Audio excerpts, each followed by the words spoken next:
The monitors screamed first. Then the doctors. Code blue, room 14. Code blue. Lena Holloway's mop clattered to the floor as she watched 19 of the country's most expensive physicians sprint past her like she didn't exist. She'd been cleaning the hallway outside Elliot Cross's room for the past 6 days, watching this slow-motion disaster unfold one billable hour at a time. Now the 6-year-old boy was dying. Through the doorway, she could see Grant Cross, venture capitalist, Forbes cover regular, destroyer of careers, frozen against the wall as a team of specialists swarmed his son's bed. His face had gone gray. The arrogance that usually radiated from him like heat off asphalt had evaporated. Charging to 200, someone shouted. Clear! Elliot's small body jerked. The heart monitor remained flat. Lena's fingers dug into her palms. She'd seen this rhythm before, not the flat line, but what came before it. The irregular patterns on the monitor over the past 2 days. The way Elliot's lips had taken on a bluish tint that had nothing to do with oxygen levels. The tremors in his fingers that the neurologist had dismissed as seizure activity. It wasn't seizures. And if they shocked him again, they'd kill him. Her feet moved before her brain caught up. Stop! The word came out barely above a whisper. 20 faces turned toward her. 20 expressions of shock, confusion, and immediate dismissal. If you've ever been dismissed because of your job title, you need to hear what happens next. Keep watching. This story will change how you see intelligence forever. Grant Cross's eyes locked onto hers, and recognition flared, not the good kind. The kind that came with 6 days of contempt. You, he said, his voice raw. Security already escorted you out once. Get her, you're killing him. The words landed like stones in water. Dr. Patricia Reeves, chief of pediatric medicine and the woman who'd flown in from Johns Hopkins specifically for this case, straightened. Excuse me? Lena's heart hammered against her ribs. Every survival instinct she'd developed growing up poor in East Cleveland screamed at her to back down, apologize, disappear. But she'd watched her mother die because doctors hadn't listened. She wouldn't watch it happen again. The arrhythmia isn't primary, Lena said, her voice steadier now. You're treating symptoms. The 4 compound, it's reacting with something in his blood. You need to stop the infusion and test for enzyme deficiencies. Specifically G6PD and, who the hell do you think you are? Grant stepped forward, his face twisted with rage and desperation. My son is dying and you push a goddamn mop, Mr. Cross. Dr. Reeves raised one hand, her eyes still on Lena. Let her finish. The room held its breath. 3 months earlier, Lena Holloway had stood in a very different room, staring at a very different kind of death. The eviction notice was printed on yellow paper. Apparently, even bad news came color-coded when you were poor. 30 days, her younger sister Maya said from the couch, not looking up from her phone. At 16, Maya had perfected the art of pretending everything was fine. It was easier than acknowledging that their lives balanced on the edge of a knife. I'll figure it out, Lena said, tucking the notice into her back pocket. She always figured it out. That's what happened when your mother died during your sophomore year of college and left you with a teenage sister who needed $400 insulin every month. You figured it out. Or you died trying. Lena had been 12 credits away from finishing her degree in biochemistry when the hospital bills started coming. Not for Maya, for their mother, Eleanor, who'd walked into a clinic complaining of fatigue and walked out with a diagnosis of anxiety. 3 weeks later, she'd collapsed at work. By the time they figured out she had glucose 6-phosphate dehydrogenase deficiency, a rare enzyme disorder that made common medications toxic, it was too late. The doctors had been sorry. So sorry. Sorry didn't pay for funerals. Comment below if you've ever had to choose between your dreams and your family's survival. You're not alone, and this story proves why those choices matter. Lena had dropped out the next semester. She'd meant for it to be temporary, just a year to get Maya through high school, to catch up on bills, to breathe. That was 4 years ago.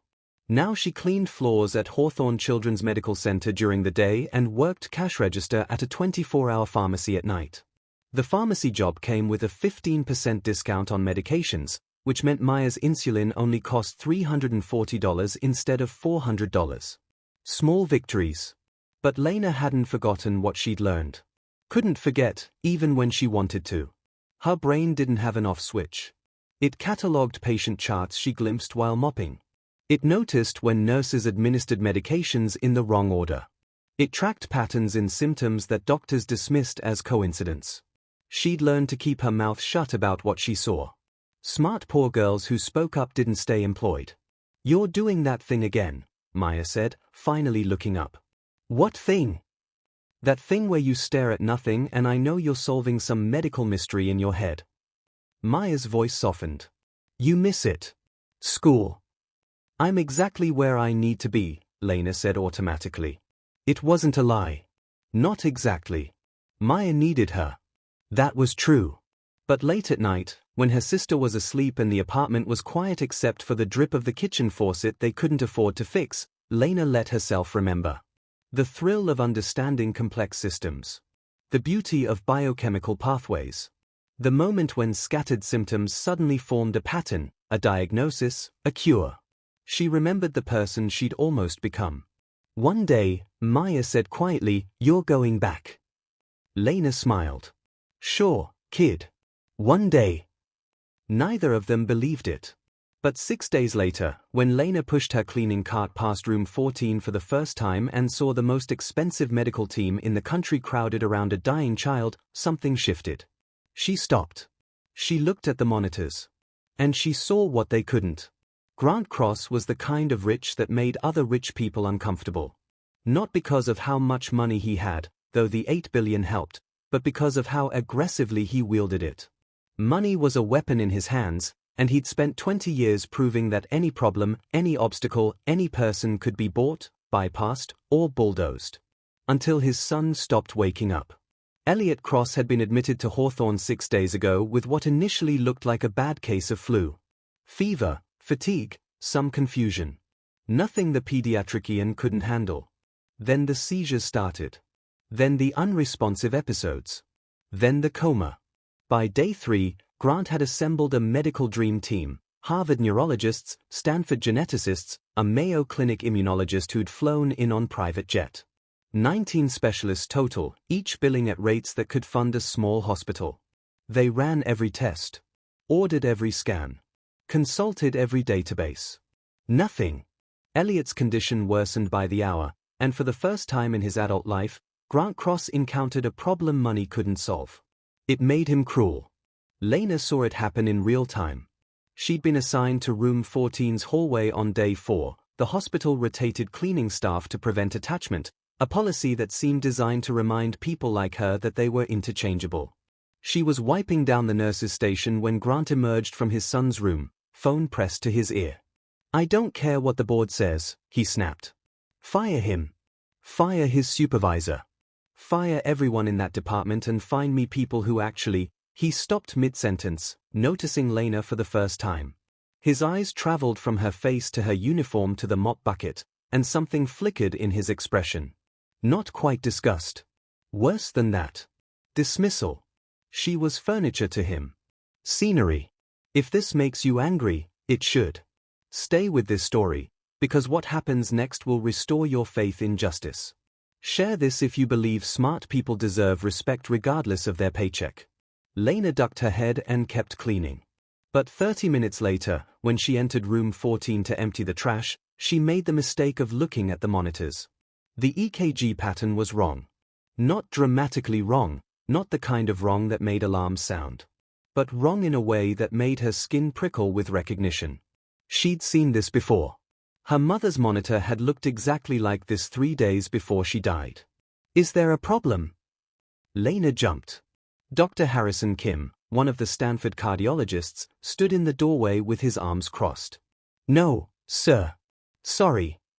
She reached for the trash bin. "You were staring at the monitors." "I wasn't." "Yes, you were." His voice wasn't unkind, just puzzled. "Do you understand what you're looking at?" Lena's mouth went dry. Every instinct screamed at her to lie, to leave, to remember her place. But Elliot Cross was 6 years old. "The T-wave inversions," she said quietly. "They're not consistent with his diagnosed arrhythmia. They look more like, who are you?" Grant Cross stood in the doorway now, his entire body radiating tension. Dr. Kim stepped aside automatically. Everyone stepped aside for Grant Cross. She was just, Dr. Kim started.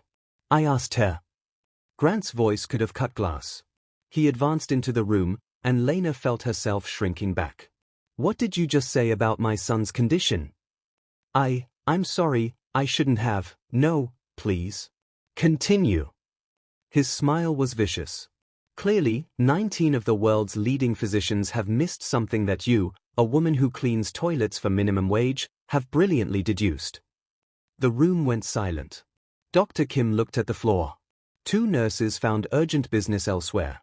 Lena felt heat flood her face. I apologize, Mr. Cross. I'll finish my work and leave. You'll finish your work and never come near my son again, Grant said. Is that clear? Yes, sir. She emptied the trash with shaking hands and left without looking back. But she couldn't stop thinking about that monitor. About the pattern. About the clock ticking down on a little boy's life while his father's arrogance built walls around him. The next 48 hours were a masterclass in how power protects itself from truth. Lena requested a different floor assignment. Her supervisor, a tired woman named Carol who'd worked at Hawthorne for 23 years, sighed and told her to stop making waves. Grant Cross donated $15 million to this hospital, Carol said. You think administration cares if he hurt your feelings? His son is dying. His son is being treated by the best doctors money can buy. You're a janitor with delusions of grandeur. Carol's voice softened slightly. Look, I get it. You're smart. You probably could have been something else if things had been different. But they weren't different, and you can't save the world with a GED and some community college credits. Lena bit her tongue hard enough to taste blood. She went back to room 14. Over the next 2 days, she watched Grant Cross systematically destroy every person who failed to cure his son. He fired 3 nurses for incompetence.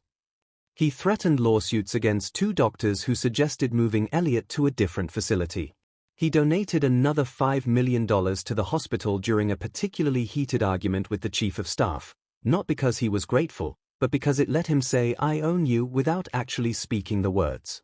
Type "justice" in the comments if you believe this billionaire is about to get exactly what he deserves.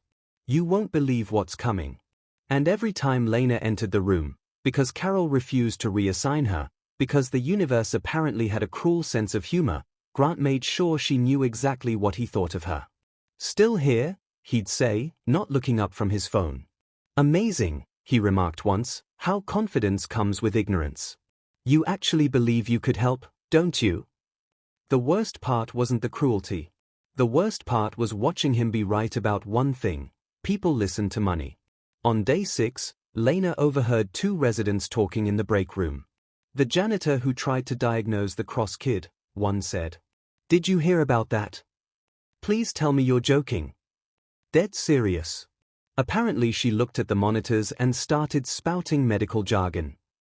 Jesus. How do people like that even get hired? Lena left her coffee on the counter and walked out.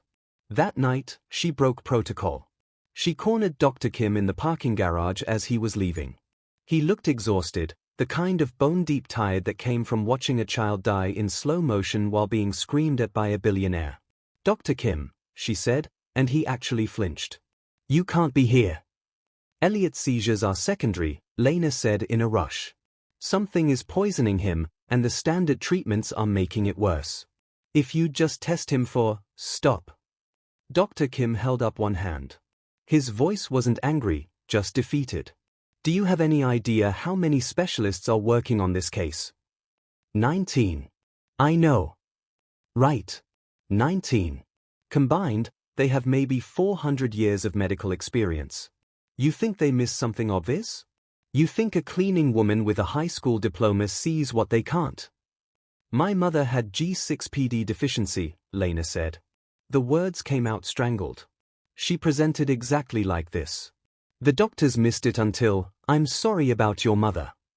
Dr. Kim's voice genuinely was sorry. But you're projecting. You're seeing patterns that aren't there because of trauma, and I understand that. But you need to stop. Please, if you approach me again about this, I'll report you to security. He softened slightly. Go home. Take care of yourself. And for God's sake, stop trying to diagnose patients. He left. Lena stood in the parking garage, fluorescent lights buzzing overhead, and felt something crack inside her chest. She pulled out her phone and searched for her mother's medical records. She'd kept digital copies of everything, every test, every result, every doctor's note that should have caught what they missed. She found the enzyme panel. Found the exact marker that would have saved her mother's life. And she knew, with the certainty that came from watching history repeat itself, that Elliot Cross had the same thing. She just couldn't make anyone listen. 3 hours later, the alarm started screaming. Code Blue sounded like the end of the world. Lena heard it from the 4th-floor break room where she'd been hiding, trying to decide whether to risk her job, her sister's insulin, their apartment, everything, by forcing someone to listen. The decision got made for her. She ran. By the time she reached room 14, the hallway was chaos. Nurses sprinting with crash carts. Doctors shouting orders. And through the open door, she could see Elliot Cross's small body convulsing as 19 specialists fought to restart his heart. Charging to 200, someone called out. Clear! The shock made Elliot's body arch off the bed. The monitor stayed flat. Again. Charging to 300, stop. Every head turned. Lena stood in the doorway, her cleaning uniform rumpled from 6 days of overtime shifts, her hands shaking but her voice suddenly, impossibly steady. You're killing him, she said. Grant Cross's face went from gray to purple. Security! Get this woman, Mr. Cross. Dr. Patricia Reeves, the Johns Hopkins specialist who'd been leading the team, held up one hand. Her eyes were on Lena, sharp and assessing. What did you say? The arrhythmia isn't primary, Lena said, forcing herself to breathe, to think clearly despite the terror flooding her system. You're treating symptoms. That 4 compound, she pointed at the drip bag, it's reacting with an enzyme deficiency. You need to stop the infusion immediately and test him for G6PD. Glucose 6-phosphate dehydrogenase deficiency. Dr. Reeves's eyebrows rose. That's extraordinarily rare. Less than 1% of, my mother had it. The words came out like broken glass. She died because 4 doctors missed it. They kept treating her symptoms while the medications poisoned her. And that, Lena gestured at Elliot, that is exactly what you're doing to him. If this gave you chills, you're not alone. Comment I'm watching if you need to see how this ends. This is the moment everything changes. The room went silent except for the horrible, steady flat line of the heart monitor. Dr. Kim stepped forward. This woman is not medical personnel. She's a janitor who's been watching my son die for 6 days while we stood around with our degrees and our reputations and accomplished nothing, Dr. Reeves finished. She looked at Lena with an expression that wasn't quite respect but was no longer dismissal. You said your mother had this condition? Yes. And you've studied it. I've lived it. Lena's voice cracked. I watched them kill her with good intentions and standard protocols. I watched them shock her heart the same way you're shocking his. And I watched her die because no one would listen when I said something was wrong. Grant Cross had gone very still. If you're wrong, if I'm wrong, you've lost nothing, Lena said. If I'm right and you ignore me again, you'll bury your son. The words landed like a slap. Dr. Reeves looked at the team. Stop the 4. Draw blood for enzyme panel. Full metabolic workup including G6PD, pyruvate kinase, and glucose metabolism. She turned back to Lena. What medication triggers did your mother have? Sulfonamides, antimalarials, specific pain medications. Lena's mind raced through the list she'd memorized 4 years ago in a hospital room that smelled like death and regret. What have you been giving him? Dr. Kim checked the chart. His face went white. The antibiotic protocol. We started him on sulfamethoxazole 3 days ago when we suspected infection. Oh God, one of the nurses whispered. How long for the enzyme panel? Grant demanded. 30 minutes for preliminary results, Dr. Reeves said. She looked at Lena. If you're right, she's right. Dr. Kim was staring at the chart like it had personally betrayed him. Look at the symptom progression. It tracks perfectly with drug-induced hemolytic anemia. We've been poisoning him, another doctor said numbly.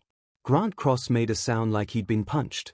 He staggered against the wall, his billion-dollar armor finally cracking. How long? 3 days, Dr. Reeves said quietly. Maybe 4. Grant's eyes found Lena across the room.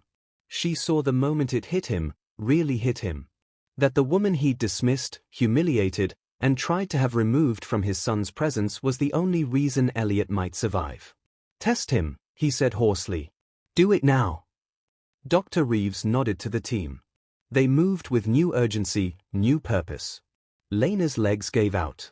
She caught herself against the door frame, adrenaline draining from her system so fast it left her dizzy. Someone get her a chair, Dr. Reeves ordered.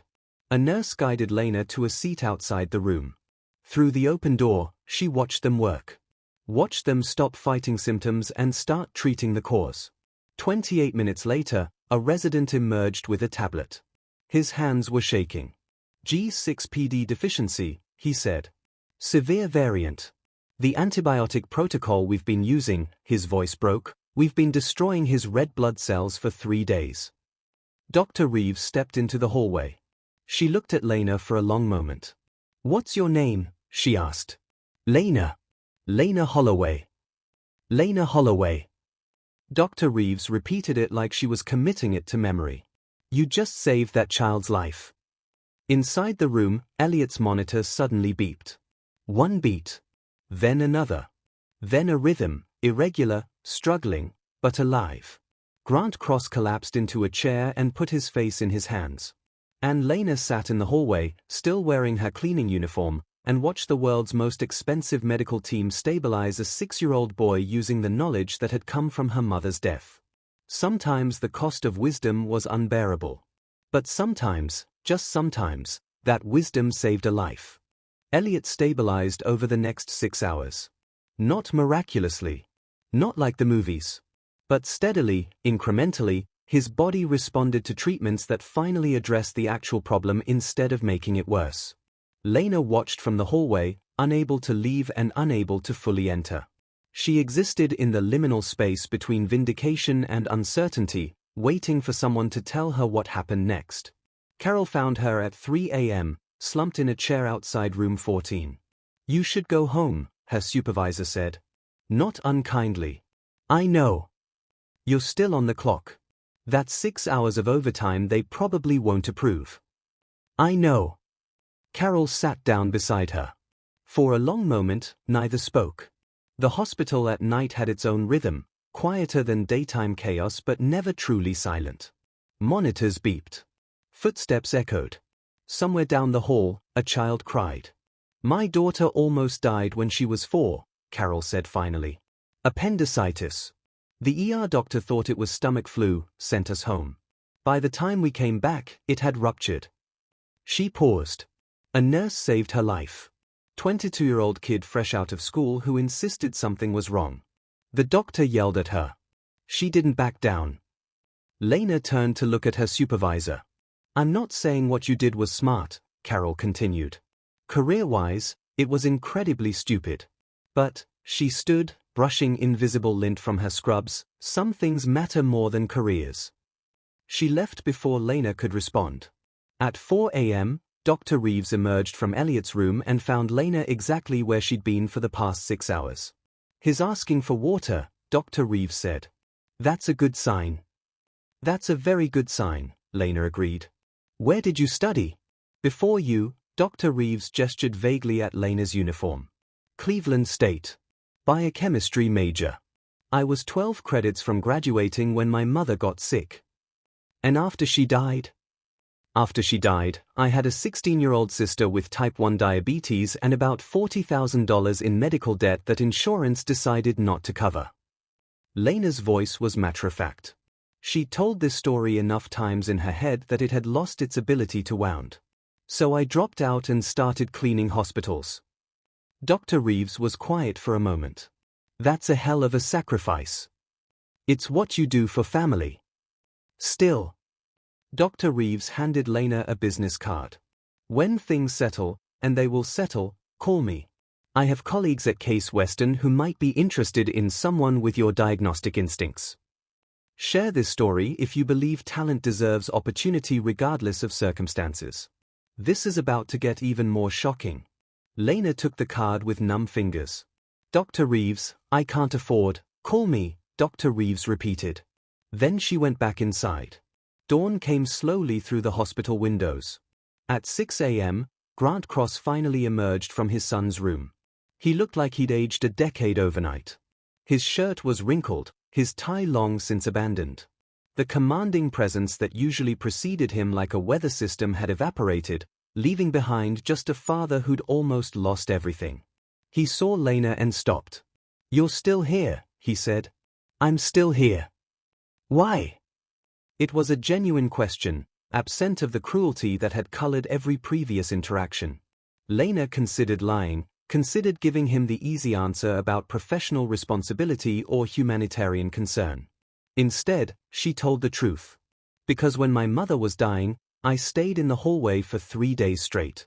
I thought if I stayed close enough, if I watched carefully enough, I could catch what the doctors missed. Her voice was steady. I couldn't. But I learned what to look for. And I wasn't going to let another child die because the people who knew better were too proud to listen to someone they decided didn't matter. Grant flinched like she'd struck him. I'm sorry, he said. The words sounded rusty, like he didn't use them often. For what I said. How I treated you. I was scared, Lena finished. I know. Fear makes people cruel. Especially people who aren't used to being powerless. That's not an excuse. No, Lena agreed. It's not. They stood in the hallway as the hospital woke around them. Nurses changed shifts. Breakfast carts rattled past. Life continued its relentless forward motion. The 4 protocol, Grant said finally. Dr. Reeves mentioned something about how it was approved. She seemed concerned. Lena's stomach dropped. She'd been so focused on saving Elliot that she hadn't thought about the larger implications. But now, watching Grant's face carefully, she saw the moment the question formed. Who approved a treatment protocol that nearly killed my son? A nurse passing in the hallway, Kelly, a young woman Lena had shared lunch breaks with, paused. Her face went pale. Mr. Cross, Kelly said quietly. Dr. Reeves asked me to find you. She needs to speak with you. Now. About what? Kelly's eyes darted to Lena, then away. The preliminary investigation results came back. Grant's expression hardened. Investigation into what? Into how that medication made it into your son's treatment plan. Kelly swallowed. Sir, you should sit down for this. I'll stand. Tell me. It was Dr. Marcus Vance. Your personal physician. He submitted the protocol directly, bypassing standard review processes. The hallway went very quiet. Marcus has been my doctor for 15 years, Grant said slowly. Yes, sir. He's one of the most respected physicians in the city. Yes, sir. So why, Grant's voice dropped to something dangerous, would he prescribe medication that almost killed my son? Kelly looked at Dr. Reeves, who'd appeared in the doorway. We need to talk, Dr. Reeves said. Privately. But Grant didn't move. His eyes locked onto Lena's. You knew, he said. When you mentioned the 4 compound. You weren't just talking about the medication. You were talking about where it came from. Lena hadn't known. Not specifically. But she'd suspected, the way anyone suspects when expensive mistakes happen in expensive places. Someone approved a shortcut, she said carefully. And shortcuts in medicine kill people. Grant Cross's face transformed. Not into rage. Into something colder. Into the expression of a man who just realized he'd been betrayed. The investigation moved like wildfire through dry brush. Dr. Marcus Vance had been Grant Cross's personal physician for 15 years. He'd treated Grant's headaches, his stress-induced hypertension, his anxiety about aging. He'd been at the hospital within hours of Elliot's admission, offering guidance and suggesting treatments. Including the antibiotic protocol that had nearly killed the boy. By the end of day 7, the hospital's legal team had uncovered the paper trail. Lena learned about it the same way everyone else did, through whispered conversations in break rooms and carefully worded emails that tried to contain a scandal threatening to consume one of the city's most prestigious medical institutions. Dr. Vance had recommended the sulfamethoxazole protocol based on a new study that suggested faster recovery times for pediatric cases. He'd cited research, provided documentation, used his 25-year reputation to bypass the standard multi-physician review process. The study didn't exist. The documentation was fabricated. And the reason made Lena's blood run cold when she finally heard it. Cost reduction. If this conspiracy shocks you, wait until you see what happens next. Comment expose them all. If you believe the truth always comes out eventually. Dr. Vance served on the board of 3 private medical investment firms. Firms that profited when treatment costs decreased. The antibiotic protocol he'd recommended was 40% cheaper than standard treatment. 40% cheaper. And 100% deadly to children with G6PD deficiency. He couldn't have known, one of the residents argued in the break room on day 8. G6PD is so rare. It was just terrible luck. He should have tested for it, another countered. That's literally why we have diagnostic protocols. To catch the rare things. Do you know how expensive a full enzyme panel is? Insurance would never. Elliot Cross's father is worth $8 billion. Insurance wasn't the issue. The conversation died when Lena entered the room. She'd gotten used to the silence that followed her now.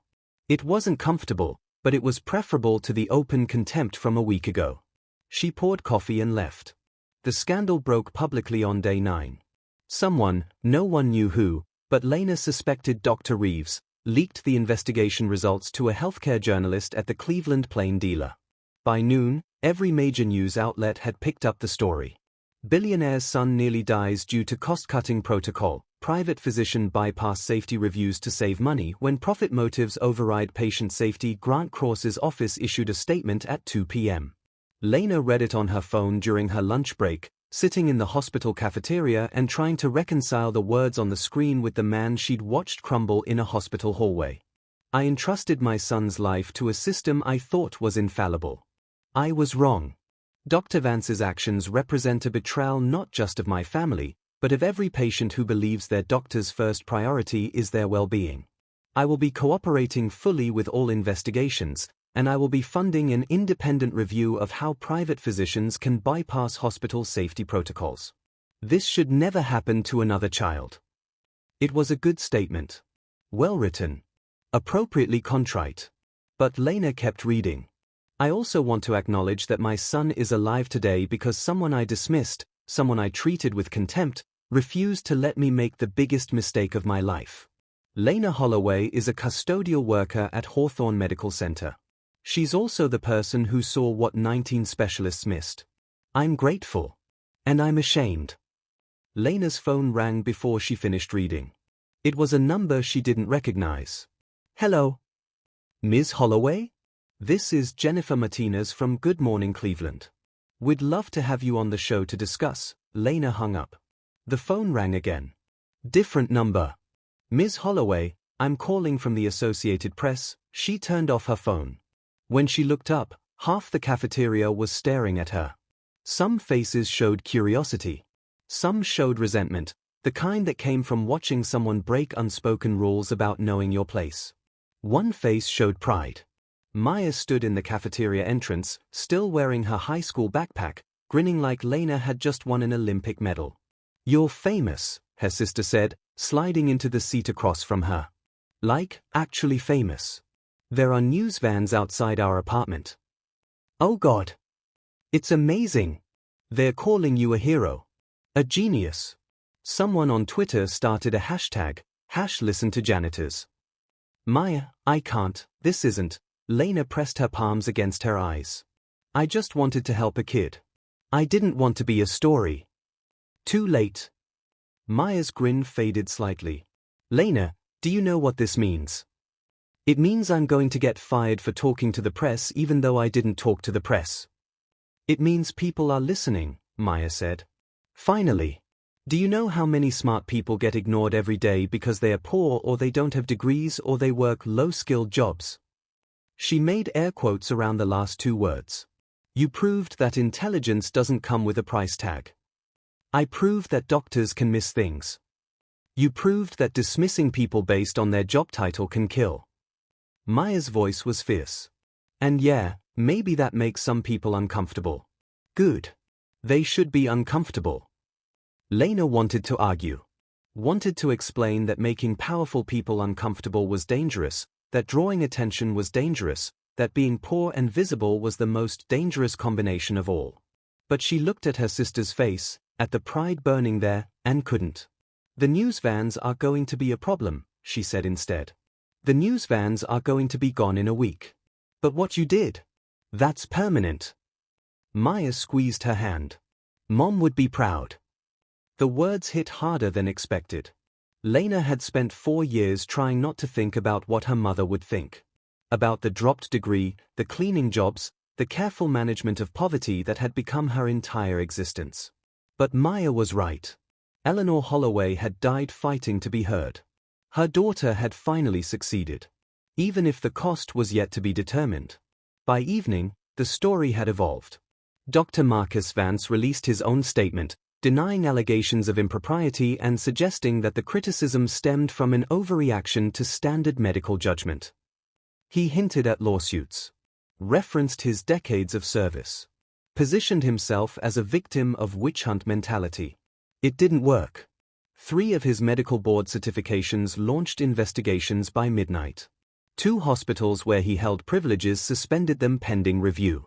And Grant Cross, who'd spent 20 years building an empire on the principle that money was power, used every dollar of that power to make sure the world knew exactly what Marcus Vance had done. If you believe corrupt doctors should be held accountable, share this story. The system only changes when we refuse to stay silent. Lena watched it unfold from her apartment, her phone still off, her sister glued to the television. He's destroying him, Maya whispered as another news segment detailed Vance's financial connections to cost-cutting medical investment firms. Yes, Lena agreed. Is that justice? Lena thought about her mother. About the 4 doctors who'd missed her diagnosis. About how none of them had faced consequences because medical mistakes got filed under unfortunate outcomes instead of negligence. I don't know, she said honestly. But it's accountability. And sometimes that's close enough. Grant Cross held a press conference on day 11. Lena watched it from the hospital break room during her lunch shift. She hadn't intended to watch, had actively tried to avoid the media circus consuming the city, but Carol turned on the television and suddenly there he was. He looked different. Not physically. Grant still wore expensive suits, still carried himself with the bearing of someone accustomed to being the most important person in any room. But something fundamental had shifted in his expression. He looked human. 11 days ago, Grant began, no notes in front of him, no teleprompter visible. My 6-year-old son was admitted to Hawthorne Children's Medical Center with what we thought was a severe flu. Within 72 hours, he was in a coma. Within 6 days, he was dying.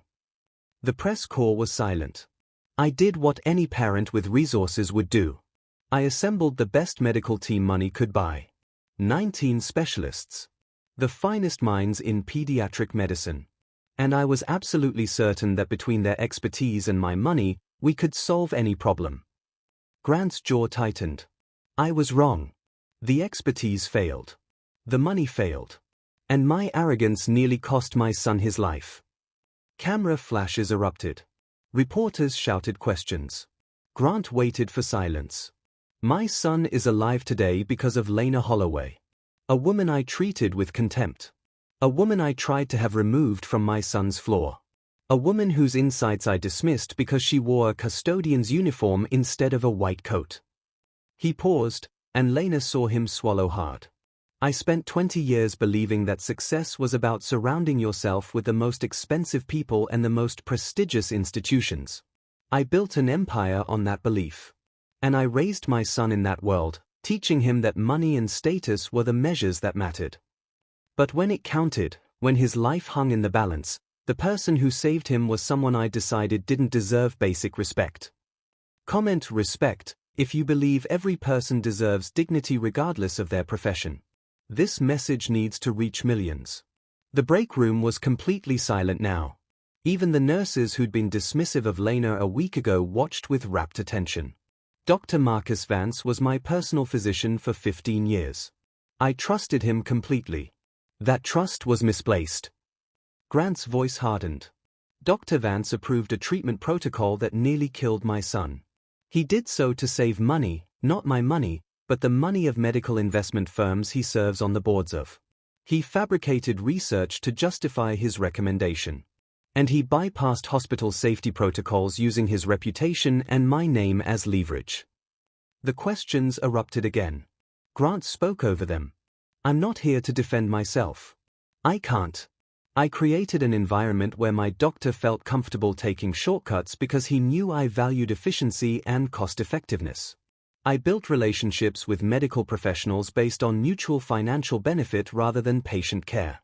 And when the consequences of that system nearly killed my child, I tried to silence the one person who saw the truth. He looked directly into the camera. To Lena Holloway, I'm sorry. You deserved respect from the moment you entered my son's room. You deserved to be heard. And you certainly didn't deserve the cruelty I showed you. Thank you for being better than I was. Thank you for saving Elliot when I was too blind to see what he needed. Grant stepped back from the microphone, then forward again. One more thing. I've established a foundation, the Eleanor Holloway Foundation for Overlooked Diagnoses, named after Lena's mother, who died because doctors missed the same condition that nearly killed my son. The foundation will fund research into rare diseases, support patients who can't afford comprehensive diagnostic testing, and provide scholarships for students from low-income backgrounds pursuing medical careers. He looked tired suddenly. Drained. I can't undo what I did. But I can make sure that the next time a brilliant mind in a custodian's uniform tries to save a life, someone listens. The press conference ended. The break room erupted. Holy shit, someone breathed. Did he just, he named it after her mother. Carol turned to Lena. You okay? Lena couldn't speak. She shook her head, not in negation, just in shock. Her mother's name. Eleanor Holloway. The woman who died because medicine failed her. The woman whose death had derailed Lena's entire life. Her name was going to be on a foundation. Her story was going to save other lives. Maya called 30 seconds later. Are you watching? Her sister shrieked. Lena, are you watching? I'm watching. He named it after Mom. After Lena. I know. She would be, Maya's voice broke. God, she would be so proud. Lena excused herself from the break room and found an empty corridor. She slid down the wall and sat on the cold hospital floor, phone pressed to her ear while her sister cried happy tears 3 miles away. We're going to be okay, Maya said. Aren't we? Finally. Lena thought about the foundation. About the inevitable scholarship offers that would follow. About the medical school acceptance letters she'd had to turn down 4 years ago. About doors that had been welded shut suddenly swinging open. Yeah, kid, she said. I think we're going to be okay. The media storm lasted 8 more days. Then, as Maya predicted, the news vans disappeared. The reporters found other stories. The world moved on. But the consequences remained. Dr. Marcus Vance lost his medical license 3 weeks after the press conference. The medical board's investigation revealed a pattern of cost-cutting recommendations spanning 5 years and 17 patients. None had died. G6PD deficiency was rare enough that the dangerous protocol had simply been ineffective rather than deadly in most cases. But Elliot had been the tipping point. Lena didn't celebrate when she heard. Vindication felt hollow when it came with the knowledge that 17 other patients had been put at risk before anyone noticed. She did, however, accept Dr. Reeves's phone call on a Tuesday evening in late autumn. Case Western Medical School, Dr. Reeves said without preamble. Full scholarship. Housing stipend. You'd start in January if you want it. Lena stood in her apartment kitchen, the same kitchen where an eviction notice had hung 3 months ago, and felt the world tilt. I have a sister, she said automatically. I can't leave her. The stipend covers dependent care. Maya can stay with you. There's even a program for family members of medical students, support systems, Basically, to help them adjust. Dr. Reeves, I dropped out 4 years ago. My transcripts are incomplete. I'm not even sure I remember, Lena. Dr. Reeves's voice was gentle. You diagnosed a condition that 19 specialists missed. You understood drug interactions and enzyme pathways without having touched a textbook in 4 years. Medical school isn't going to teach you how to think, you already know how. It's just going to give you the credentials that force people to listen. I'm scared, Lena admitted. Good. Anyone who isn't scared of medical school is too arrogant to be a good doctor. Dr. Reeves paused. You've spent 4 years cleaning up other people's messes. Let someone else clean for a while. Go be what you were meant to be. If this story inspired you, don't just watch, act. Share it with someone who needs to hear that their circumstances don't define their worth. Tag them below. Lena accepted the offer the next day. Grant Cross requested a meeting 2 days before her last shift at Hawthorne. They met in the hospital cafeteria, neutral ground. Elliot came with him, looking healthy and impossibly energetic for a kid who'd been in a coma 3 weeks ago. Hi, Elliot said shyly. Dad says you're a hero. Your dad's exaggerating, Lena said.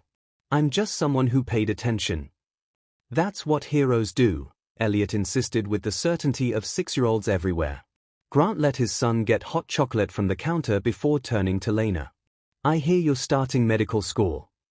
January. Good. He hesitated. The foundation, Eleanor Holloway Foundation, I meant what I said. I want you involved. Advisory board, at minimum. Your input on which research to fund, which patients to help. I'm going to be pretty busy with school. I know. But, Grant struggled with words in a way Lena had never seen from him. I need to know that what I build actually helps. And the only person I trust to tell me the truth about that is you. Lena considered the man across from her. The one who'd called her ignorant, had her escorted out, had treated her like furniture. The one whose son was alive because she'd refused to be furniture. Okay, she said. I'll help. Thank you. They sat in silence for a moment, watching Elliot carefully carry his hot chocolate back to the table. I'm selling the company, Grant said suddenly. What? The venture capital firm. I'm selling my stake. He looked at Elliot. I spent 20 years building something that almost cost me everything that actually matters. I'm done. What will you do instead? I don't know yet. Grant's expression was uncertain, vulnerable in a way that money usually protected against. But I'm going to figure it out. With my son. While he's still young enough to remember that his father chose him over a portfolio. Elliot sat down, hot chocolate sloshing slightly. Did you tell her? Tell me what? Lena asked. We're going to travel, Elliot announced. Everywhere. Dad says I get to pick the first place. Where are you choosing? Cleveland, Elliot said seriously. Because that's where you're from. And Dad says we should see where heroes come from. Lena's throat tightened. Grant stood, offering his hand. Good luck, Dr. Holloway. That's what you'll be, right? Eventually. Eventually, Lena agreed, shaking his hand. The world needs more doctors like you. Ones who remember that patients are people first. After they left, Lena sat alone in the cafeteria and let herself feel it, all of it. The grief for her mother. The pride in what she'd accomplished. The terror of starting over. The hope that maybe, just maybe, the next 4 years would lead somewhere worth all the pain of the last 4. Her phone buzzed. Maya, last shift tomorrow. Then you're officially unemployed. Lena smiled. Maya, just kidding. Then you're officially a medical student. I'm so proud of you I could scream. Lena typed back, please don't scream. I'm in public. Maya, too late. Already screaming. The neighbors are concerned. Some things never changed. Thank God.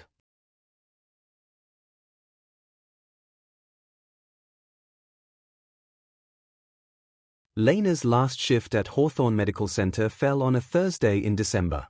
She arrived early, the way she always did, and changed into her custodial uniform for the final time. The fabric felt different now, not shameful, but temporary. A costume she was finally allowed to remove. Carol found her in the supply closet, stocking her cart. "You don't have to clean today," her supervisor said. "Administration said you could just say goodbye, collect your final check." "I'm scheduled until 3, Lena said. "I'll clean until 3. Carol smiled. "Figured you'd say that." She handed Lena an envelope. "This is from the custodial staff. We took up a collection." Inside was $347 and a card signed by 23 people Lena had worked alongside for 4 years. Most had written simple messages, "Good luck" or "Congratulations." But a few had written more. "You showed them we matter. Thank you. My daughter wants to be a doctor now. Because of you. Don't forget us when you're fancy." Lena pressed the card to her chest and tried not to cry. "We won't forget you either," Carol said quietly. "What you did, it changed things here. Administration is implementing new protocols. Any staff member, regardless of position, can now file medical concerns that trigger mandatory review. They're calling it the Holloway Protocol. They named it after me. You earned it." Lena cleaned her last floor. She emptied her last trash can. She pushed her cart through corridors she'd memorized over 4 years, past rooms where she'd witnessed miracles and tragedies in equal measure. At 2:45, she passed room 14. A different child occupied it now, a little girl recovering from appendicitis, according to the chart outside the door. Her mother dozed in the visitor's chair while afternoon sunlight streamed through the window. Lena paused. This was where it had happened. Where she'd chosen to speak instead of staying silent. Where she'd risked everything on the chance that maybe, just maybe, someone would listen. "Ms. Holloway?" She turned. A young man in scrubs, one of the residents who'd dismissed her 3 months ago, stood in the hallway. "I wanted to apologize," he said. "For what I said. About you not understanding medicine." "You were protecting your field," Lena said. "I understand." "No, I was protecting my ego." He looked uncomfortable. "I've been a resident for 2 years. I've seen 100 patients. And I missed what you saw in 30 seconds. That's not about credentials. That's about actually paying attention." "You'll get better at it," Lena said. "The longer you do this, the more you'll learn to see patterns instead of just symptoms." "I hope so." He hesitated. "I hear you're starting at Case Western in January." "I am." "Well," he offered his hand, "looking forward to calling you colleagues someday." They shook. Lena finished her shift at exactly 3 p.m. She turned in her uniform, collected her final paycheck, and walked out of Hawthorne Medical Center as the December sun painted the sky orange and gold. Maya waited in the parking lot, bouncing on her toes with barely contained excitement. "How does it feel?" her sister demanded. "Weird," Lena admitted. "Scary." "Right. All of those at once." "All of those at once." They walked to the bus stop. Lena's car had died 2 years ago and replacing it had never made financial sense. But next semester, with the housing stipend and scholarship, maybe that would change. Maybe a lot of things would change. "Mom would be losing her mind right now," Maya said as the bus pulled up. "In the good way. The proud way." "I know." "Do you think she knows?" "Wherever she is." Lena thought about Eleanor Holloway, who'd died fighting to be heard. Who'd passed her stubbornness and her intelligence to a daughter who'd carried both through 4 years of impossible circumstances. "Yeah," Lena said. "I think she knows." The bus dropped them at their apartment, the same crumbling building with the same broken fridge, but the eviction notice was long gone and the rent was paid through December. In January, they'd moved to a new place near campus. In January, Lena would sit in her first medical school lecture and remember what it felt like to learn instead of just survive. In January, everything would change. But tonight, they ordered pizza they could actually afford and watched television on their second-hand couch, and Maya fell asleep with her head on Lena's shoulder the way she used to when she was small and their mother worked double shifts. Some things didn't need to change. Some things were already perfect. If this story moved you, don't let it end here. Subscribe so you never miss stories about ordinary people doing extraordinary things. Because the world needs more Lenas, and more people who listen to them. 3 weeks later, on a cold January morning, Lena Holloway walked into Case Western Medical School wearing jeans and a sweater she'd bought at Goodwill. No one looked at her twice. No one dismissed her before she spoke. No one decided she didn't belong based on where she'd come from or what she'd survived to get here. And when the dean welcomed the incoming class, she looked directly at Lena and said, "Some of you come from privilege. Some come from struggle. But all of you are here because you have the intelligence, the dedication, and the compassion to be physicians. The question isn't where you started.